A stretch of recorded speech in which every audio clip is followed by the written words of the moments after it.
everyone, and welcome back to the Forge for today's project. Now what we're going to be working on today is one of my most favorite things when it comes to the world of swords and weapons, historical swords and weapons, and that's an Egyptian KHOPESH. I've really been looking forward to working on this project for a long time, and it's one of the things that I've always been intimidated by because the KHOPESH has a lot of different curves and a lot of different turns. It comes out, almost goes down a 90-degree angle before it starts the sickle formation of the blade. So I'm really excited about this project, and I'm excited about bringing you along for the trip. So let's get the forge lit up, let's get the steel in there and get it hot, and get to moving some metal.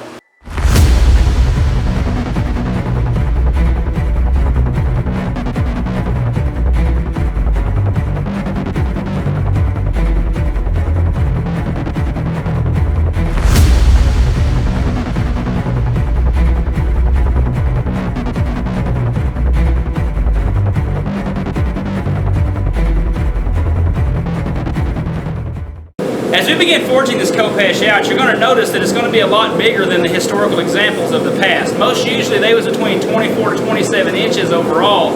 I'm going for a much larger two-handed version of a KHOPESH, which is what I would want to carry back then if I was around.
with the rough forging. I can't wait to get this sucker on the grinder and get it cleaned up, get it heat treated, and start the bevels and the finish work on it.